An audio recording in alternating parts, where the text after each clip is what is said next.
This chapter throws some great comedic elements in with the action, and we kind of get a check-in with everybody and their respective fights.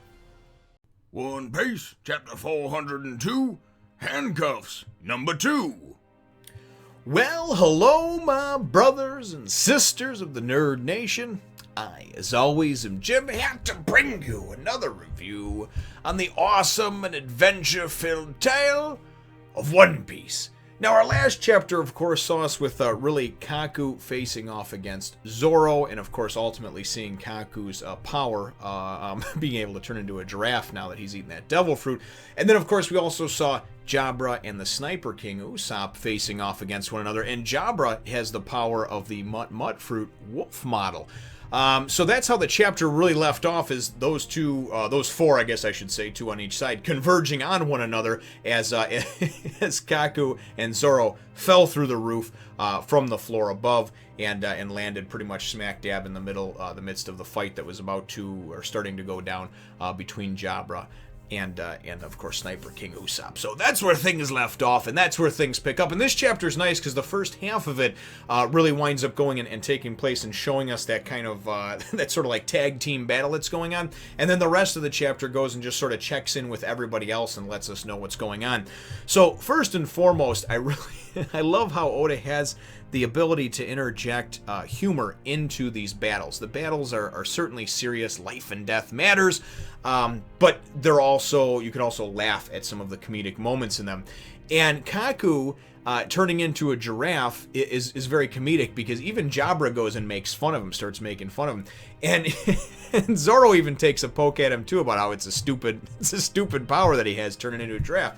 Kaku insists that he just really likes giraffes, and maybe he does. Or maybe he's a guy who's just trying to be positive and make the best of a bad situation because now he ate this devil fruit and in fact it's not the animal that he wanted to be, but hey, so be it, He didn't know what the power was that he was going to get. He could turn into a giraffe.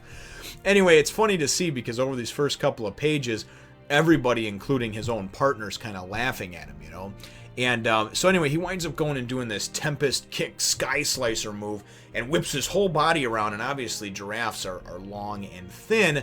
And when he does the Sky Slicer, Zoro winds up going and prior to doing the Sky Slicer, Usopp, the Sniper King, wound up finding this like lockbox, a safe with a couple pairs of handcuffs, right? He had thrown one of the pairs of handcuffs and wound up hitting it and one of them clasped onto Zoro's wrist. And he's like, "What the hell are you doing?" And he goes, "I found these. I thought they were made of like the sea prism, the same ones that Robin has on. And I figured, hey, these two have devil fruit powers, so, it would probably weaken them." And he's like, "Why the hell did you throw it at me then?" And Usopp's like, "Well, I was laughing so hard at the giraffe." So just poking fun at Kaku all around. But anyway, when Kaku does this Sky Slicer move, Zoro goes and winds up, grabbing Usopp and tackling him down to keep him from getting his damn head cut off. And first of all, this Sky Slicer move, because of the centrifugal force that he's able to build up because of being big and obviously narrow, big and long and thin, he's able to create a much more powerful slice. And he actually goes in, and Zoro says, look at the ceiling, look at the walls. They actually show an outside shot of the Tower of Law, and he actually cut it in half, and the top half is starting to slowly slide off of the bottom half, and they're fighting in the top half, it looks like, right? Oh man, absolutely cool. But I just thought it was funny though too, because they go and they explain all this stuff and everything else. But then Zoro goes and stands up, and him and Usopp are about ready to get going and get battling against their opponents, right? And then you see in this great shot them just standing next to each other, unbeknownst to them that they're both handcuffed now to one another. And so what the hell? Well, obviously, when Zoro went and had the one handcuff on himself and it was dang off when he tackled Usopp, he must have tackled him, and the other one spun around and got locked on Usopp. So now they're obviously joined at the hip, I guess you'd say, or at the hand, at the wrist, literally. And it's funny because you get Kaku and Jabra start arguing amongst themselves because Jabra's like, "Okay, well, I'll just take them out then." And Kaku's like, "Are you kidding?" And they're fighting about who's going to get him. "You're not going to take my prey, right?"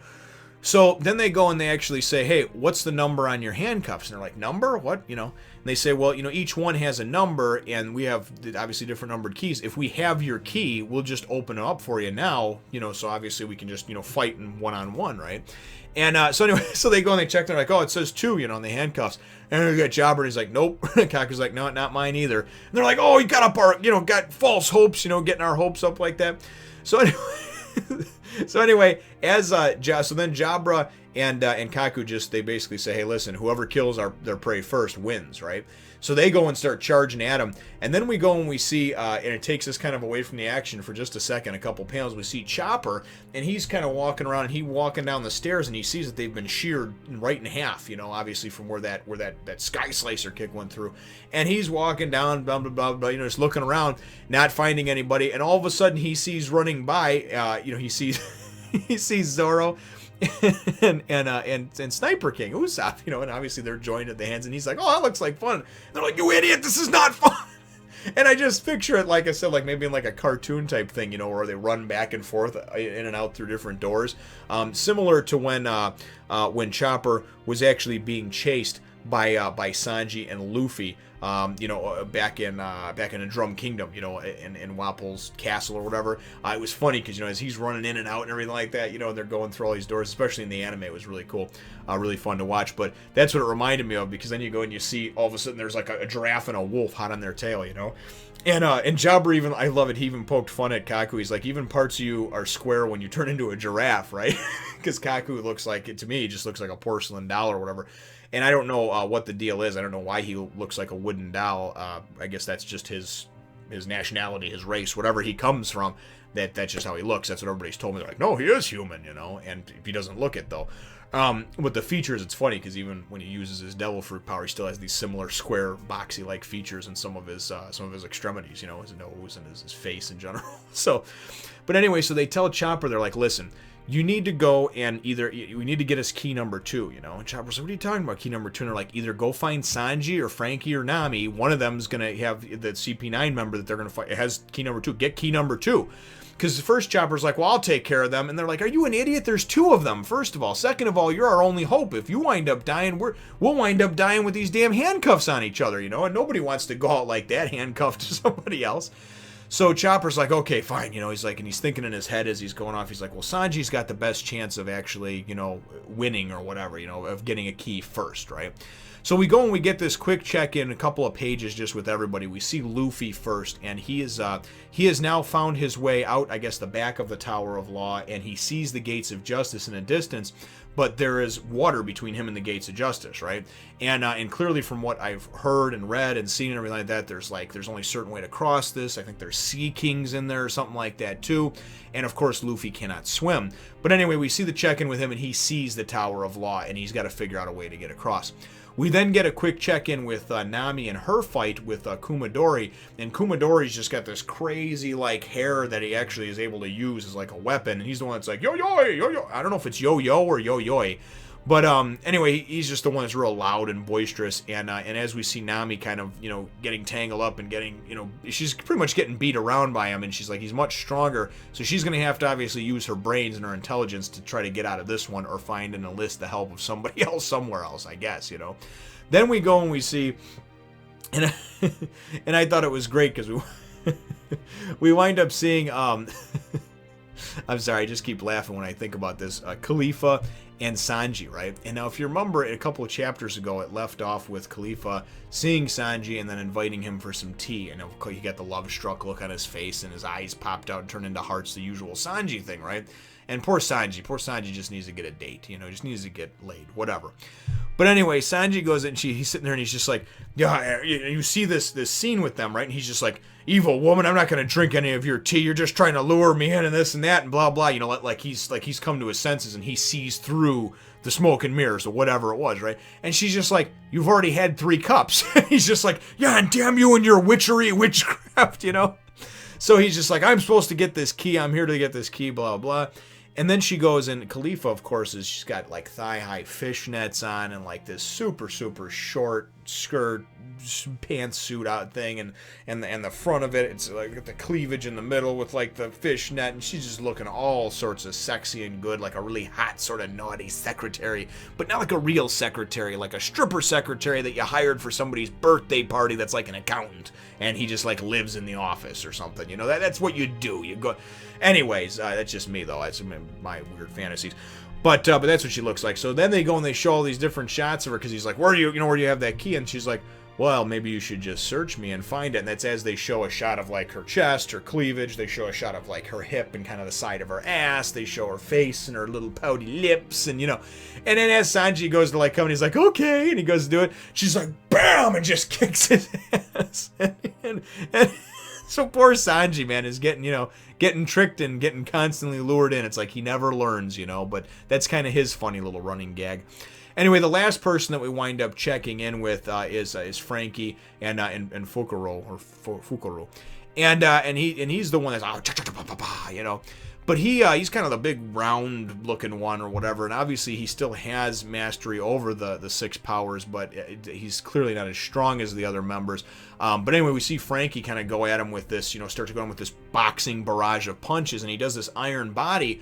He does his iron body technique, Fukuro does, but he still winds up looking like he takes some damage, because afterwards it's like, man, you punch hard, you know, how come you punch so hard? And Frankie goes, yeah, you do your iron technique. He goes, I actually am punching you, and my fists are made of iron, you know.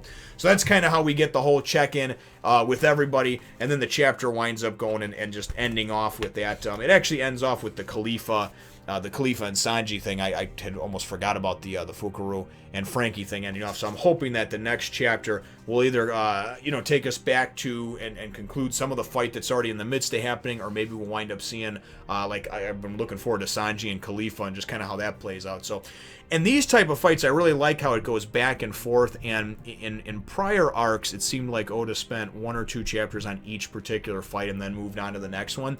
And although I don't mind that, when there's so many different characters playing off against each other and there's things going on, I want to see, especially if I'm a weekly reader, right, and I'm reading these every week, I want to go and get a good taste of everything that I can. So it's nice to go and you have a chapter where, yeah, it's mainly just Kaku facing off against Zoro, but by the end of the chapter, they've kind of, you know, battled over and gotten into somebody else's business, and then in this next chapter, they kind of check in with a few different people. I think that keeps it fresh, and that keeps you remembering what's going on with everybody, and it doesn't feel so segmented. You know, it doesn't feel so compartmentalized, because seeing 2 or 3 chapters just based on just purely on one fight, that's fine sometimes, but when you're 2 chapters on this one, 3 chapters on this one, 2 chapters on this one, by the time you get to the end of them, and then it's 10 or 15 chapters, you're supposed to go and believe that they all happen at the exact same time, just in different areas of it. But it's a little bit harder to wrap your mind around when you don't get some of those kind of crossovers and that sort of one fight that bleeds into another, or hey, let's check in with this person and this person, even if it's just for a page or 2. So again, not a complaint, really just more of an observation on how I like how these ones are playing out. I think it matches up much nicer, and I think that the chapters flow, the ebb and flow of each chapter is much better. So that's where things leave off. My chapter question for you, though, brothers and sisters, my chapter question for you, though, and I asked in the last chapter if you could have a Zoan-type devil fruit, which one would be your devil fruit of choice. And I guess now my question is for you, and we went with the CP9 members several chapters ago and what type of powers they had and everything else. But if you were able to have, whether it be a devil fruit power or just a power, like something in the 6 powers, for instance, or whatever, made up, real, you've seen it in another manga or anime, what would be your power of choice if you could have one power? And I'm talking, you could breathe fire, you could fire missiles out of your ass, whatever it is you can think of, or you've seen or heard of, or whatever, you know, you could fly, you could be invisible, but you can only have one power. What would be the power that you would choose? And again, like I said, no limits on it. I mean, you can just, you know, think whatever. Obviously, you know, your mind is a weapon. So whatever you can think of, you know, please put it in the comments down below. You know, feel free certainly to, you know, use devil fruits, or again, if you have powers that you've seen or in other manga, other forms of media, whatever, you know, it's fine by me. I just like to know and get everybody's check-in. So, and then of course, feel free to hit the thumbs up, the like button if you should think that I deserve it. Subscribe if you haven't done so already, and we'll look forward to catching all of you in the next one, Nation. Remember to subscribe to my other channels and follow me on Twitter, Facebook, and Instagram as well.